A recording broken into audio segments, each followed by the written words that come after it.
My mother locked me in a soundproof closet and poisoned me into silence, then blamed what she did on mental health. I exposed her, got her convicted, and moved on. She just reached out after 5 years. Growing up, my mom had misophonia. For those who don't know, it's where you genuinely just cannot stand any loud sounds. And, in my mom's case, they made her sewers lidle. My first memory is when I was 6 years old, and my mom stuffed a dirty dish towel in my mouth because, in her defense, I was crying my eyes out after a simple fall. If I ever snored too loudly, she would play a very loud sound horn in my room until I woke up. This was to negatively reinforce my bad behavior, so that I would have an easier time not doing it, so I ought to thank her. And on my 9th birthday, she got me a gift. It was a homemade report card, with rows that were completely empty. She called it the quiet points system. Suddenly, everything clicked, because for the weeks leading up to this moment, she had labeled all the food in the kitchen with a sticky note that had a number on it. Bread was 2 points, while all the meat was at least 10 points or higher. You earned points through being quiet, and the times I found it hardest were the ones that earned more. For example, being quiet while I showered was only 3 points, while not snoring was given 8. She could never take points away for no reason, but I would have to spend it on food, meaning I'd always have to do something to earn it. And at the time, I was just a 9-year-old with big brown eyes filled with light, and a heart that loved her mommy. So I just shrugged and wrapped my arms around her, not saying a word so as to not trigger her misophonia. Plus, I was used to being quiet anyway, so I didn't think this would change anything. The next morning when I woke up, I followed my usual routine. Slowly drew back the curtains, waited until I arrived at the school bathrooms to get changed out of my pajamas, all whilst having an overly grimaced face, all in the name of keeping the house quiet. And apparently this pleased my mom a lot, because when I got home from school, she handed me the report card she had gotten me for my birthday. In big bold lettering it said 30 points, followed by multiple smiley faces and hearts. And before I could say anything, she opened the fridge and showed me the selection I had to pick from for dinner. I could pretty much afford everything except my favorite ice cream, so I chose my favorite, steak. And we enjoyed it together like any other healthy family. Lol JK. She made the steak extremely overcooked, so I couldn't swallow it without chewing super hard. And as a misophonic person, mouth sounds are deadly to my mother. I tried to chew extremely slowly, producing as much saliva as possible to help break down the meat. After 5 minutes of painfully slow chewing one piece, I couldn't take it anymore. I discreetly spit it out into a tissue, deciding I would eat nothing that day. But she still wasn't happy. "What the F are you doing?" my mom yelled. "A cow died for you today. The least you can do is eat it all. Put it back in your mouth, now." My tiny fingers immediately unraveled the white tissue and shoved it back into my mouth. On the way in, I had my mouth open and my tongue smacked against the roof of my mouth. I immediately went completely still, hoping she wouldn't notice, but I was too late. The room was silent as she banged both her fists against the flowery tablecloth. "You disgraceful beach!" she yelled at the top of her lungs. She grabbed the report card back from me and burned it on the stove. "You think I can't make you suffer the same way you make me suffer? Think again." I was already in a lot of fear, but that's when she grabbed my hands and shoved them towards the stove. "The burning pain you feel is only 20% of how I feel when you make noise. Remember that." Luckily, she never actually put my hand in the fire, and I didn't burst into tears. Heck, it didn't even make me cry. Not because I didn't feel upset, I did. And not because I didn't want to, I absolutely did. But because I didn't want my mom to punish me for making noise while crying. So I quietly tiptoed to bed and ended up having oxygen for dinner, and breakfast, and lunch, and dinner again. You see, that one moment had made me go into the minus zone on my meal points. So I had nothing to buy my meals with. But my mom was a good person. She wasn't like other abusive parents that keep you healthy enough so as to not raise alarm bells. So after 3 days of pure starvation, I fainted in school. It was only for 20 seconds, but everyone was really worried, especially since the first thing I said when I woke up was, "I'm sorry I didn't mean to fall so loudly, please don't starve me anymore." Lol. The guidance counselor pulled me into her room and handed me a Hershey's milk chocolate bar, a banana, and a Kind bar. I chewed them so quickly I was gagging. When I was done, I looked back up at her and her eyes were filled with tears, while her face went ghost white. She didn't even ask or say anything, just told me they were calling CPS. The guidance counselor's hands shook as she reached for her phone. I watched her dial the numbers, each beep making my stomach twist tighter. She kept glancing at me between pressing buttons, like she was checking I wouldn't disappear. "Yes, this is Mrs. Henderson at Oakwood Elementary. I need to report a case of suspected child abuse and neglect." Her voice cracked on the last word. She gave them our address, my name, my mother's name. Each detail felt like another nail in a coffin I couldn't identify yet. While she talked, I sat completely still. My body had learned that stillness meant safety, that movement created sound, and sound created pain. Even with my stomach finally full, the habit remained. I counted my breath silently, making sure each inhale and exhale made no noise. Mrs. Henderson hung up and turned back to me. "Sweetie, some people are going to come talk to you. They just want to make sure you're safe." She pulled her chair closer, and the scraping sound made me flinch. "Can you tell me more about what's been happening at home?" I opened my mouth, then closed it. The words felt too loud before I even spoke them. But Mrs. Henderson waited, her face patient and kind in a way that made my chest hurt. "My mom has misophonia," I whispered, so quietly she had to lean forward. "Sounds make her want to hurt herself, so I have to be quiet. And the food? Tell me about not being able to eat." I explained the point system, how I earned quiet points for not making sounds, how each food cost points, how I'd gone negative after making a mouth sound while eating. Mrs. Henderson's face got paler with each detail. She made me put the chewed up meat back in my mouth from the tissue, I added, the memory making my stomach turn. Then she held my hands near the stove. She said the burning was only 20% of how sounds made her feel. Mrs. Henderson wrote everything down, her pen moving fast text across the paper. How long has this been happening? The point system started on my birthday, but the being quiet, I tried to think back. Always. She put a dish towel in my mouth when I was 6 because I cried after falling, and she uses a sound horn when I snore. The door opened and Principal Morrison walked in with 2 people I didn't recognize. A woman with short gray hair and kind eyes, and a younger man with a clipboard. "This is Ms. Rodriguez from Child Protective Services," Principal Morrison said, "and Mr. James, her colleague. They're here to help." Ms. Rodriguez sat down across from me. "Hi there. I know this might be scary, but we're here to make sure you're safe. Can you tell me what happened today?" I repeated the story, each telling making it feel more real and more terrifying. They asked questions about bruises. I didn't have any visible ones. About how often I ate, depending on my points. About whether anyone else knew. No one. "We're going to need to go to your house," Ms. Rodriguez said gently, "to talk to your mom and see your living situation. But first, I think the nurse should check you over. Make sure you're physically okay." The walk to the nurse's office felt endless. Other kids were in class, their muffled voices coming through doorways. Normal kids who could laugh and talk and eat without earning it. Nurse Patricia weighed me first. 72 pounds, she said, frowning. "That's quite underweight for your age and height." She checked my blood pressure, looked in my eyes and throat, listened to my heart. Each test required me to move or breathe in ways that made sound, and I kept apologizing. "Honey, you don't need to apologize for breathing," she said, but I couldn't stop. She documented everything while Ms. Rodriguez watched. The way my ribs showed, the dark circles under my eyes, how I flinched at every sound I made. "When did you last eat before today?" Nurse Patricia asked. 3 days ago. I had steak, but I couldn't chew it quietly enough." She exchanged looks with Ms. Rodriguez. "We need to take her to the hospital for a full evaluation." "No!" The word burst out louder than I'd spoken in months. "My mom will know. She'll know I made noise that I told.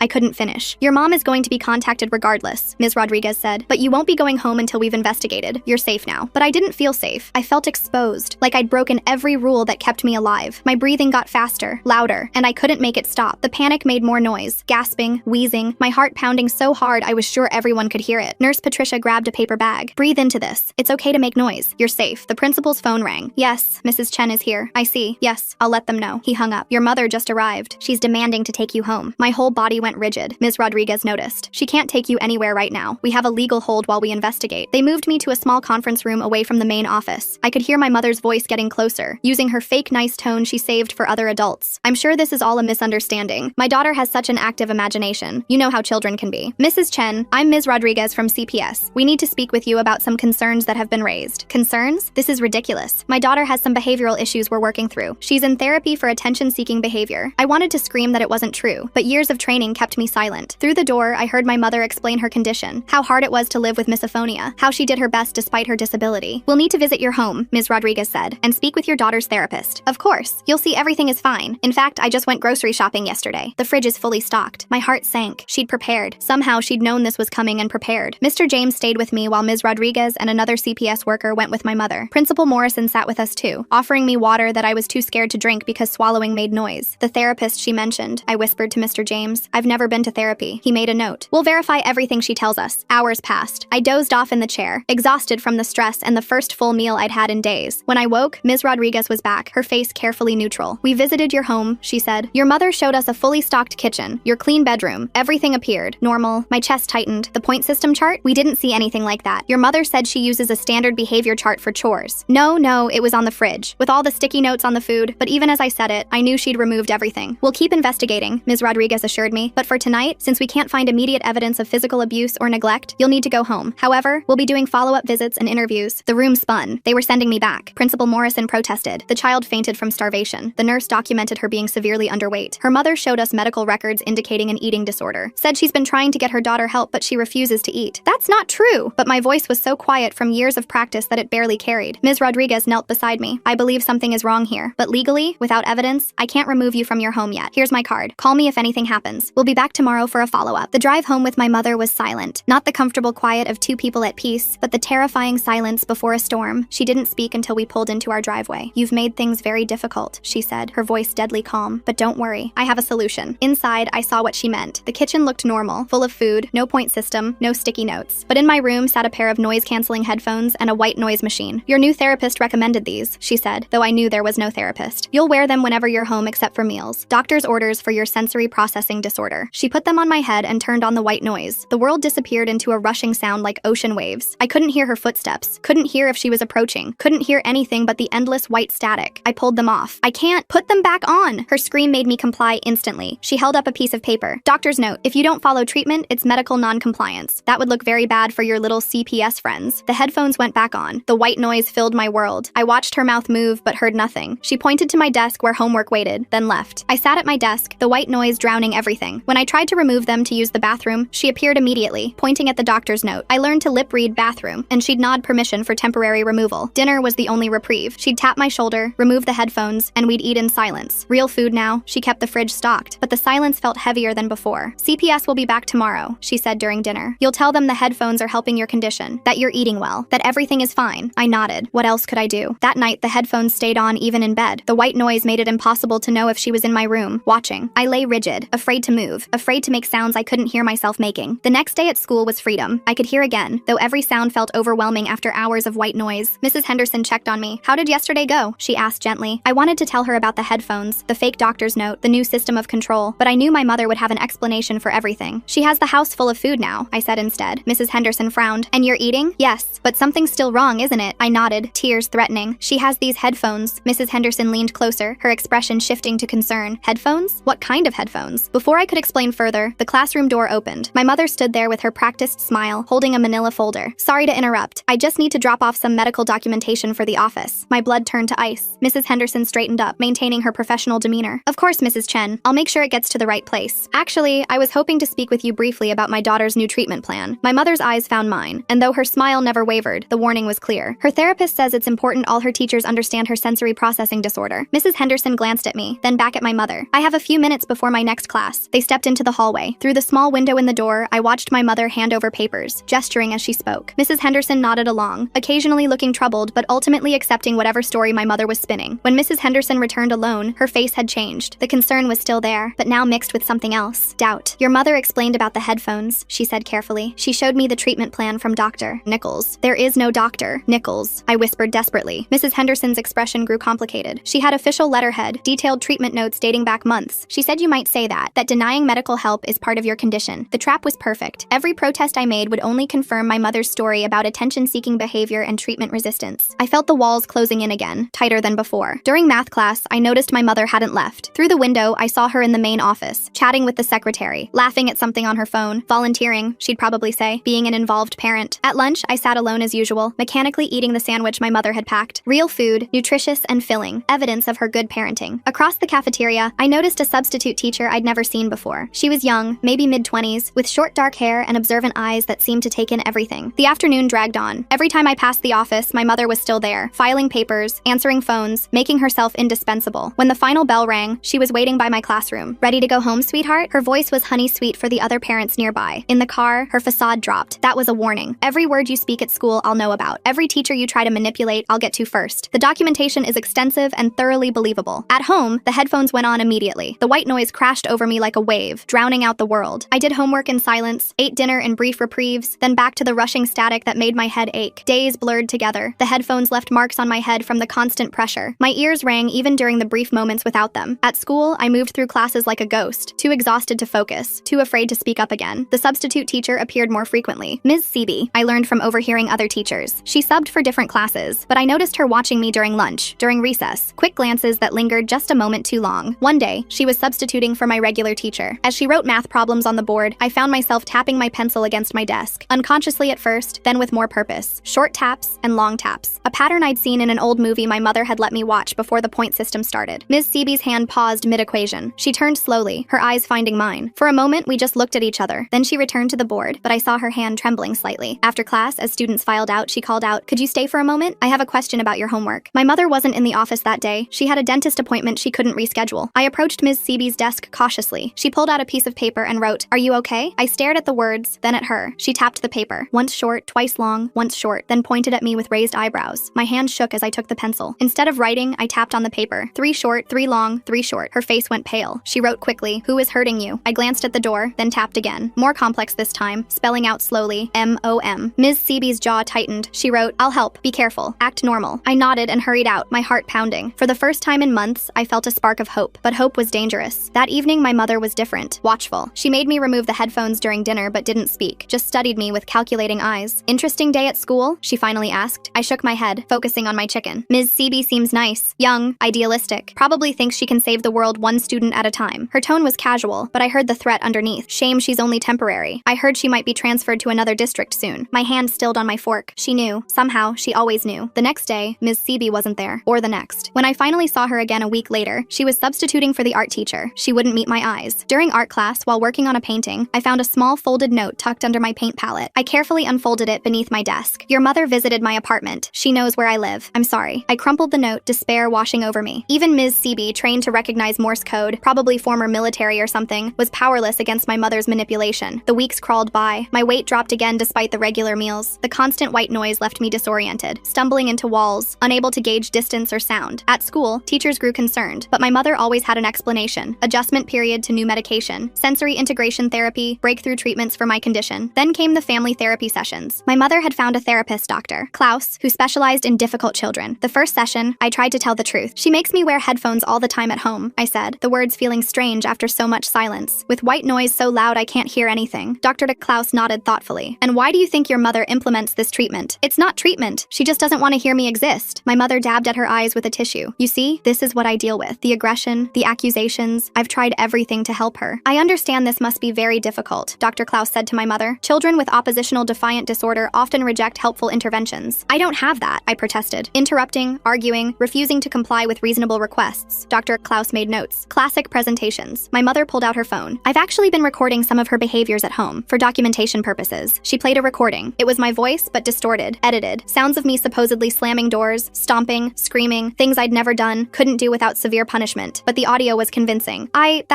stammered. Denial is also typical, Dr. Klaus said. Mrs. Chen, I think we need to consider more intensive interventions. The sessions became weekly torture. My mother would play her edited recordings, show her fabricated documentation, cry about how hard she tried. Dr. Klaus ate it up, prescribing medications that made me foggy, recommending stricter behavioral controls, validating every twisted narrative my mother spun. I stopped protesting. What was the point? Every word I said was twisted. Every truth I told became evidence of my condition. At school, I grew more isolated. The other kids whispered about the weird girl who wore headphones at home, who had to see a special doctor, who made up stories about her mom. Even teachers kept their distance, warned by my mother about my manipulative tendencies. One day, in desperation, I started leaving tiny notes in hidden places, under desks, behind books, in bathroom stalls, simple messages, help me. My mom is lying. Please believe me. For a week, nothing happened. Then I saw my mother in the library volunteering again. She was thorough, cleaning every surface, checking every book. My heart sank as I watched her pocket something small and white. That evening, she presented a folder to Dr. Klaus during our session. I found these at school. She's been leaving them everywhere, trying to get attention. Dr. Klaus examined the notes with a grave expression. This escalation is concerning. Have you considered inpatient treatment? No. The word tore from my throat. Please, I'll stop. I'll be good. I'll be quiet. My mother's eyes glinted with satisfaction. See how she bargains? Classic manipulation. I think we should increase her medication, Dr. Klaus said, and perhaps implement a more structured behavioral plan at home. The new pills made everything worse. The world felt wrapped in cotton, my thoughts slow and sticky. Combined with the constant white noise, I existed in a bubble of sensory deprivation. Days blended together in a haze of muffled sound and foggy consciousness. My mother added cameras to my room, for my safety, she told Dr. Klaus. Now she watched everything. When I slept, when I changed, when I did homework. The headphones stayed on even in the bathroom now, except for the brief moments needed for basic hygiene. I learned she'd been documenting everything for years. During one therapy session, she produced journals dating back to when I was 4. Detailed accounts of my supposed noise-making, my deliberate attempts to trigger her misophonia, my malicious behavior. All fiction, but meticulously crafted. You can see the pattern, she told Dr. Klaus, flipping through pages of lies. The escalation over time. I've tried so hard to be patient, to understand, but she seems determined to hurt me. I wanted to scream that none of it was real, but the medication made it hard to form words. My protest came out slurred, confused, which only reinforced her narrative of a disturbed child. School became my only escape from the headphones, but even that was tainted. My mother volunteered 3 days a week now, always watching, always nearby. Teachers praised her dedication. Other parents admired her strength in dealing with such a difficult child. The substitute teacher, Ms. Seaby, still appeared occasionally. She'd learned to avoid me, but sometimes I caught her watching with haunted eyes. Whatever my mother had done to scare her, it had worked. One morning, I woke up dizzy. The room spun when I sat up, and I had to grip the bed frame to keep from falling. The medication doses had increased again, and I suspected my mother was adding extra to my food. At breakfast, I struggled to lift my spoon. My mother watched with false concern. You seem tired, sweetheart. Maybe you should stay home today. No, I managed. School meant no headphones. School meant a break from the white noise that was slowly driving me insane. If you insist, she said, but I saw her make a note in her journal. At school, I could barely stay awake. During PE, while attempting to run laps, my legs gave out. I collapsed on the track, the world tilting sideways. I woke in the nurse's office again. Nurse Patricia was taking my blood pressure. Her face creased with worry. Your blood pressure is very low, she said, and your pulse is irregular. What medications are you taking? I tried to remember the names, but my thoughts were too fuzzy. Pills, I mumbled. For my condition, she frowned. I need to see a medication list. This could be an interaction issue. My mother arrived within minutes, as if she'd been waiting for the call. She handed over a typed list to Nurse Patricia, explaining each medication, the dosages, the prescribing doctor. These doses seem very high for a child her age, Nurse Patricia said carefully. Dr. Klaus is a specialist, my mother replied smoothly. He knows what he's doing. Perhaps you'd like to call him? She produced Dr. Klaus's business card. Nurse Patricia did call, and I listened to her side of the conversation, growing more subdued as Dr. Klaus no doubt explained my severe behavioral disorders and the necessity of aggressive treatment. When she hung up, Nurse Patricia looked defeated. He says the medications are appropriate for her condition, but I'm going to document this incident thoroughly. My mother's smile was razor sharp. Of course, documentation is so important. As she drove me home, my mother was silent until we reached a red light. Then she turned to look at me. You're getting sloppy, she said quietly, making scenes, drawing attention. That needs to stop. The medicine makes me sick, I whispered. The medicine keeps you manageable, she corrected. Would you prefer the alternative? I didn't ask what the alternative was. I already knew. The soundproof closet she'd built in the basement, discovered during one of my foggy explorations while she was at the store. A small, dark space with padding on the walls, a lock on the outside. That night, she showed me a new journal entry she was writing. Daughter exhibited substance-seeking behavior today. Attempted to convince school nurse to change her medications. When confronted, became agitated and accusatory. Concerning escalation in manipulative behaviors. Everything was backwards. Every cry for help became evidence against me. Every symptom of her abuse became proof of my illness. The next morning, I could barely get out of bed. My mother had to practically carry me to the car. At school, I slumped at my desk, the world swimming in and out of focus. Mrs. Henderson noticed immediately. She knelt beside my desk during independent reading time. Are you feeling all right? I wanted to tell her everything. The medications, the edited recordings, the soundproof closet waiting in the basement. But the words wouldn't come. My tongue felt too heavy, my thoughts too scattered. Medicine, I managed to whisper. She glanced toward the door where my mother was undoubtedly lurking somewhere in the building. I'm going to talk to the principal, she said quietly. This isn't right. But by lunch, I saw Mrs. Henderson in the principal's office with my mother. Through the window, I watched my mother pull out her phone, show something on the screen. Mrs. Henderson's face went pale. She nodded slowly, then left the office without looking back. My mother caught my eye through the window and smiled. That afternoon, Mrs. Henderson avoided me. When I tried to approach her desk after class, she busied herself with papers. You should get to your next class, she said without looking up. Another ally lost. Another adult who'd tried to help, silenced by whatever my mother had shown her. I wondered what it was this time. Edited videos of me being violent, fabricated threats I'd supposedly made. The possibilities were endless when you controlled the narrative. The days blurred worse after that. My mother increased the medications again, claiming I was showing increased agitation at school. The white noise from the headphones mixed with the fog in my brain until I wasn't sure what was real anymore. Sometimes I thought I heard her voice through the static, whispering things I couldn't quite make out. Sometimes I woke up in different clothes than I'd gone to bed in, with no memory of changing. The cameras in my room recorded everything, but I never saw the footage, just knew it existed, another weapon in her arsenal. During a particularly bad week, when I could barely walk straight, the fire alarm went off at school. The sudden loud noise sent panic through my medication-dulled system. I tried to stand, to follow the evacuation procedure, but my legs wouldn't cooperate. I made it 3 steps before crashing to the floor. This time, I didn't get up. I woke in the hospital. The beeping of machines and the absence of white noise was so jarring, I started crying. A doctor I didn't recognize was examining me, her face serious. Can you tell me what medications you're taking? She asked gently. I tried to remember, but my mother appeared in the doorway before I could speak. Oh, thank goodness, she cried, rushing to my bedside. I was so worried. She hasn't been taking her medications properly, hiding them, spitting them out. Dr. Klaus warned this might happen. The doctor frowned. The blood tests show extremely high levels of sedatives in her system, far above therapeutic doses. She must have taken extra, my mother said quickly. She's been hoarding them. I found a stash in her room just yesterday. I was about to call Dr. Klaus about it. I need to speak with the patient alone, the doctor said firmly. My mother's grip on my hand tightened painfully. Of course, but you should know she's been diagnosed with severe oppositional defiant disorder and a tendency toward manipulation. Dr. Klaus can provide full documentation. After she left, the doctor pulled her chair closer. I'm Dr. Sarah. I want to help you. Can you tell me what's really happening? I wanted to trust her. Her eyes seemed kind, her concern genuine, but I'd trusted before, and it always ended the same way. My mom gives me the medicine, I whispered, more than the bottles say. Dr. Sarah made notes. Has anyone else noticed this? Everyone notices. No one does anything. The words came out bitter, hopeless. She has documentation for everything. Recordings, videos, journals going back years. What kind of recordings? I tried to explain the edited audio, the fabricated evidence, but I could see the doubt creeping into her eyes. It sounded crazy, even to me. A mother meticulously crafting years of false documentation to abuse her child while appearing to be the perfect parent? Who would believe that? Dr. Sarah ordered more tests, spoke to Dr. Klaus on the phone, reviewed my mother's documentation. With each conversation, her initial concern faded into professional distance. By the time I was discharged 2 days later, the narrative was set. I'd been hoarding medication and took too much in a cry for attention. My mother was praised for her vigilance in finding my stash and seeking help. The ride home was silent except for the white noise pumping through my headphones. My mother had brought them to the hospital, explaining to the staff that they helped with my sensory issues. At home, she led me straight to the basement. The soundproof closet was smaller than I'd remembered, maybe 4 feet by 4 feet, with thick padding on every surface. No light switch inside, just darkness once the door closed. Dr. Klaus agrees you need more intensive intervention, she said calmly. This is a safe space for you to work through your behaviors without hurting yourself or others. Please, I begged, but she was already guiding me inside. 2 hours to start, she said. We'll work up from there. The padding blocks all sound, so you can make all the noise you want. Therapeutic, really. The door closed. The lock clicked. Darkness swallowed me whole. In the absolute silence and darkness, time lost meaning. Was it minutes or hours? My medication-foggy brain couldn't track it. I tried counting seconds, but kept losing track. Starting over, losing track again. When the door finally opened, the light was blinding. My mother helped me out, her touch gentle, her voice concerned. How do you feel? Did it help? I couldn't speak. My throat was raw from screaming I couldn't even hear. She marked something in her journal. We'll try again tomorrow. Dr. Klaus says consistency is key. The pattern established itself quickly. School, where I struggled to stay conscious through classes. Home, where the headphones went on immediately. Dinner, medication hidden in my food. Then the closet for therapeutic isolation. I tried leaving notes at school again, but my handwriting had deteriorated from the medication. The words came out shaky, illegible. When a teacher found one, they brought it straight to my mother during her volunteer shift. See what I mean? She told them sadly. The writing exercises Dr. Klaus recommended aren't helping. If anything, she's regressing. Ms. Seeby appeared less and less. When I did see her, she looked hollow, frightened. Whatever my mother had done to her went beyond simple threats. I wanted to ask, but we were never alone, and I could barely form coherent sentences anyway. One day, during a brief moment of clarity between medications, I realized my mother had been preparing for this my whole life. Every documented incident, every piece of evidence, every professional she'd fooled. It was all intentional. She'd built an impenetrable fortress of lies with me trapped inside. The school held a meeting about my deteriorating condition. I sat there, swaying slightly from the medication, while adults discussed my fate. My mother presented her evidence, the journals, the recordings, the notes I'd left, the medication hoarding, the hospital incident. We're considering residential treatment, she told them, tears in her eyes. Dr. Klaus knows an excellent facility that specializes in cases like hers. Principal Morrison looked troubled. This seems like quite an escalation. Perhaps we should get a second opinion? My mother's face hardened for just a moment before the tears returned. Of course, if you think that's best. Though I worry about the delay. She's getting worse every day. Mrs. Henderson spoke up quietly. I've noticed she seems heavily medicated. Perhaps that's contributing to— Are you a medical professional? My mother interrupted. Because Dr. Klaus is. As was Dr. Sarah at the hospital. As is her pediatrician who signs off on all her prescriptions. I'm doing everything I can to help my daughter. And frankly, these accusations are hurtful. The meeting ended with apologies to my mother and promises of support. Another victory for her. Another defeat for me. That night, the closet time extended to 4 hours. In the darkness, I felt my sanity slipping away. The combination of sensory deprivation, medication, and isolation was breaking me down exactly as she'd planned. When I emerged, I could barely stand. She had to help me up the stairs, her grip firm, but not gentle anymore. You're almost there, she whispered, almost ready for the next phase. I didn't ask what the next phase was. In my medication-addled mind, I already knew. She was going to make me disappear, just like the child she'd had before me, the one who'd moved away to live with relatives, the one no one could contact. The thought should have terrified me. Instead, I felt only exhausted acceptance. She'd won. She'd always been going to win. But then, during library time at school, something unexpected happened. I was slumped at a table, pretending to read while fighting to keep my eyes open, when someone sat down across from me. It was Ms. Seeby. She looked different, thinner, with dark circles under her eyes that matched mine. She didn't speak, just slid a book across the table. Inside the cover was a single line written in pencil. She did this to another child. I found proof. My heart, sluggish from medication, tried to race. I looked up at her, hope and fear warring in my chest. She glanced around, then wrote more. The guidance counselor is building a case. Real evidence. Hold on. Before I could respond, she was gone, leaving the book behind. I tucked it into my backpack, the first spark of hope I'd felt in months. That evening, my mother seemed agitated. She kept checking her phone, pacing the kitchen while I ate dinner in silence. There's been some staff turnover at your school, she said finally. Nothing for you to worry about. But I could see the calculation in her eyes, the wheels turning as she adjusted her plans. Something had shifted, and she knew it. The medications that night tasted different, stronger. I fought to stay conscious, knowing that falling asleep might mean never waking up, or waking up somewhere far from here, where no one would ever find me. As darkness crept in despite my efforts, I heard her on the phone with Dr. Klaus. Yes, I think it's time. The residential facility you mentioned, how soon could they take her? The last thing I remembered was her standing in my doorway, silhouetted against the hall light. Soon, sweetheart, she said softly. Very soon, this will all be over. I woke to my mother shaking me roughly. The room was still dark, but I could make out her silhouette against the hallway light. My head felt like it was stuffed with wet cotton from whatever she'd put in my dinner. Get up, we're leaving. Her voice was clipped, urgent. I tried to sit up, but my limbs felt disconnected from my body. She yanked me upright, shoving clothes into my arms. The headphones were already on my head, the white noise drowning out whatever else she was saying. She dragged me to the car, practically throwing me into the back seat. Through the medication haze, I noticed suitcases in the trunk. We were really leaving. The residential facility Dr. Klaus mentioned, or somewhere worse. The car started moving. I pressed my face against the cold window, watching our house disappear. My mother kept checking the rearview mirror, her knuckles white on the steering wheel. At a red light, she turned to look at me. Her lips moved, but I couldn't hear through the white noise. She reached back and ripped the headphones off. Listen carefully. When we get there, you say nothing. You're sick. You need help. That's all anyone needs to know. Where are we going? My voice came out slurred. Somewhere they understand difficult children. She shoved the headphones back on. The drive felt endless. I dozed fitfully, waking each time we stopped. Gas stations, rest stops, all blurring together. My mother never let me out of the car, just handed me water and crackers that tasted like chalk. Dawn was breaking when we finally stopped. Through bleary eyes, I saw a large building surrounded by high walls. It looked more like a prison than a treatment center. My mother pulled me from the car, her grip bruising on my arm. At the entrance, a woman in scrubs was waiting. "Mrs. Chen, we've been expecting you." Dr. Klaus called ahead. They spoke over my head while I swayed on unsteady feet. Papers were signed. Money changed hands. The woman in scrubs took my other arm. "We'll take good care of her," she assured my mother. My mother knelt in front of me, her face a mask of false concern. "Be good. Do what they tell you. This is for your own good." Then she was walking away, getting in the car, driving off without looking back. The woman in scrubs led me inside. The doors locked behind us with a heavy click. She removed my headphones, and the sudden absence of white noise made me dizzy. "Welcome to Peaceful Meadows. I'm Nurse Ratched. Let's get you settled." She led me through sterile hallways that smelled like disinfectant and despair. Other children passed us, all with the same vacant expressions, the same shuffling walk. This wasn't a treatment center. It was a warehouse for unwanted kids. My room was small, white, empty, except for a bed bolted to the floor. No windows. A camera in the corner, its red light blinking steadily. "Medication time is at 8, noon, 4, and 8, Nurse Ratched said. "Meals in the cafeteria, no talking during quiet hours. Break the rules and you'll spend time in the reflection room." She left, locking the door behind her. I collapsed on the thin mattress, finally allowing myself to process what had happened. My mother had won. She'd successfully disappeared me just like the other child Ms. Seeby mentioned. But Ms. Seeby had found proof. Mrs. Henderson was building a case. They knew something was wrong. They had to be looking for me. Days passed in a medicated blur. The pills here were different, but just as numbing. I shuffled to meals, sat through group therapy, where we weren't allowed to actually speak, stared at white walls during reflection time. I tried to keep track of time, but the days blended together. No windows, no clocks, no way to know if it had been a week or a month. The other kids didn't talk about how long they'd been here. Some looked like they'd forgotten there was an outside world at all. Then one day during lunch, something changed. Nurse Ratched was called away urgently. The other staff members huddled by the door, whispering frantically. Through the cafeteria windows, I saw police cars in the parking lot. My heart began to race. They'd found me. Someone had finally believed the truth and come looking. But the police cars left without entering the building. The staff returned to their posts, watching us more carefully than before. Whatever had happened, it wasn't about me. That night, unable to sleep, I heard voices in the hallway. Nurse Ratched and someone else, arguing in hushed tones. They're asking questions about the Chen girl. Someone filed a missing person report. Her mother has all the paperwork. Legal commitment, signed by a licensed psychiatrist. Still, if they come back with a warrant, they won't. Dr. Klaus assured us everything is in order. My spark of hope flickered and died. Even here, my mother's web of lies protected her. More days passed. The medications made it hard to think, hard to plan. I stopped trying to count the days, stopped hoping someone would come. This was my life now. Then during morning medications, I noticed something different. The nurse handing out pills wasn't one I recognized. She was younger, with kind eyes that actually looked at us instead of through us. When she reached me, she paused. Her hand shook slightly as she held out the paper cup of pills. As I took it, I felt something else pressed into my palm, a folded piece of paper. I quickly palmed it, pretending to swallow the pills while tucking the paper into my sleeve. The new nurse moved on without comment. Back in my room, I unfolded the paper with trembling hands. The writing was familiar, Ms. Seeby's careful script. "We know where you are. Hold on. Soon." I ate the paper, not trusting anywhere to hide it. For the first time in weeks, I felt something other than numb acceptance. They hadn't given up. They were still fighting for me. The next few days, I watched everything more carefully. The new nurse appeared regularly, always during medication times. She never spoke to me directly, never gave any sign she was anything other than a new employee, but I noticed things. How she actually checked that other kids swallowed their pills, but never checked mine. How she sometimes stood where she could block the camera's view of me. How her shifts seemed to coincide with when the regular staff was thinnest. 3 days after the note, chaos erupted. I woke to sirens, lots of them. Through my door, I could hear running footsteps, shouting voices. Someone was pounding on the main entrance, demanding to be let in. My door flew open. The new nurse stood there, breathing hard. "We have to go, now." She grabbed my hand and pulled me into the hallway. It was pandemonium. Staff members were running in all directions. Some were shoving papers into shredders. Others were trying to corral confused kids back into their rooms. The nurse led me through a side door I'd never seen opened. We emerged into a loading dock where an unmarked van was waiting. Mrs. Henderson was behind the wheel, her face grim but determined. "Get in," she urged. As we pulled away, I saw police officers streaming into the building. Some were leading staff members out in handcuffs. Others were helping dazed children into ambulances. "Ms. Seeby found records," Mrs. Henderson explained as she drove. "Your mother had done this before. A child named Marcus, 5 years ago. He supposedly went to live with relatives, but Ms. Seeby tracked him down. He'd been in that place for 3 years before aging out of the system." My hands wouldn't stop shaking. "My mom? Arrested this morning. The police found the soundproof closet, the doctored recordings, everything. Dr. Klaus, too. Turns out he'd been taking bribes to commit children whose parents wanted them gone. The drive back felt surreal. Real sunlight, real air, freedom I'd thought I'd never have again. At the hospital, doctors ran tests, documenting the over-medication, the malnutrition, the psychological trauma. Ms. Rodriguez was there, tears in her eyes as she apologized for not seeing through my mother's lies sooner. "The system failed you," she said, "but we're going to make it right." Ms. Seeby came by, looking exhausted but relieved. She explained how she'd started investigating after my mother threatened her, how she'd found a pattern of complaints that were always dismissed, children who disappeared into the system. "Your Morse code saved your life," she told me. It made me dig deeper. The next weeks were a blur of police interviews, court hearings, medical appointments. My mother was charged with child endangerment, false imprisonment, and conspiracy. Dr. Klaus faced even more charges. Apparently, I wasn't his only victim. During the trial, the full extent of my mother's planning came out. The years of fabricated documentation, the careful manipulation of every adult who tried to help, the calculated destruction of my credibility. Even the prosecutors seemed stunned by the thoroughness of her deception. She was convicted on all charges, 25 years in prison. Dr. Klaus got 30. The facility was shut down, its operators arrested, the children relocated to real treatment centers or foster homes. I was placed with my aunt, my mother's sister, who'd been searching for me since I disappeared. She was nothing like my mother. Warm, loud, encouraging me to make noise, to take up space, to exist without fear. The recovery wasn't easy. Years of conditioning don't disappear overnight. I still flinched at sudden sounds, still caught myself walking too quietly, still sometimes reached for headphones that weren't there. But slowly, with therapy, real therapy, and patience, I began to heal. I learned to speak above a whisper. I joined the school choir, surrounded myself with music and laughter and all the sounds my mother had forbidden. Mrs. Henderson visited regularly, bringing cookies and homework and normalcy. Ms. Seeby helped me with Morse code, turning my trauma into a skill I could be proud of. Even Ms. Rodriguez checked in, determined to prevent other children from falling through the cracks. The day I testified at my mother's sentencing, I spoke clearly and loudly. I told the court about the point system, the starvation, the soundproof closet. I looked her in the eye as I described years of torture disguised as parenting. She tried to speak, to spin one more lie, but the judge cut her off. I've heard enough. The evidence is overwhelming. The defendant will serve the maximum sentence. As they led her away, she turned to look at me one last time. I didn't flinch, didn't go silent. I stood tall and watched her disappear into the system she'd tried to trap me in. That night, my aunt made my favorite dinner, steak, cooked medium rare, tender enough to chew without effort. We ate together, talking and laughing, filling the house with all the sounds of a real family. I started 10th grade at a new school where nobody knew my story, made friends who didn't understand why I got so happy about simple things like humming in the hallway or tapping my pencil during tests. The nightmares faded, the flinching stopped. I learned to trust adults again, to ask for help without fear of punishment, to exist loudly and proudly in a world that no longer demanded my silence. On the anniversary of my rescue, I got a letter from Marcus, the boy who'd come before me. He thanked me for being brave enough to signal for help, for breaking the cycle. He was in college now, studying social work, determined to help kids like us. I wrote back, telling him about my new life, how I'd joined drama club, debate team, anything that required me to use my voice, how I was thinking about becoming a teacher myself, someone who would notice when children went too quiet. My aunt framed the court documents declaring my mother's loss of parental rights, not out of spite, but as proof that justice was possible, that truth could overcome even the most elaborate lies. I kept the Morse code book Ms. Seeby had given me, but now I used it for fun, teaching friends secret codes, tapping out jokes during boring assemblies. What had once been a desperate cry for help became just another way to communicate. The investigation revealed my mother had never actually had misophonia. It was all an elaborate excuse for control, a way to justify the torture. The real condition was hers, a pathological need to dominate, to silence, to erase. But she'd failed. I was still here, still breathing, still speaking, still making all the noise I wanted. On my 18th birthday, I stood in my aunt's kitchen, surrounded by friends and chosen family. As they sang happy birthday, loudly, joyfully, beautifully off-key, I closed my eyes and let the sound wash over me. I was free.